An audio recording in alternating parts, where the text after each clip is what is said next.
जय जगन्नाथ। आसंता आम देखा आम फार्म पाखापाखि 80% काम सर जाइए। फार्म टी पाखापाखि 70 फुट लंबा 40 फुट ओसार यार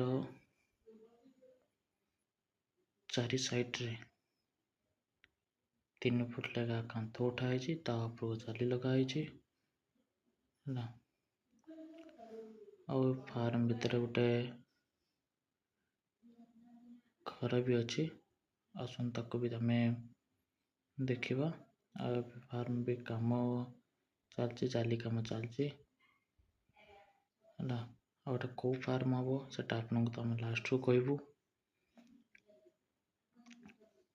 जदि आपण कौ फार्म हम आप कमेंट माध्यम भी जन पारती। लाइक एंड सब्सक्राइब करेंगे।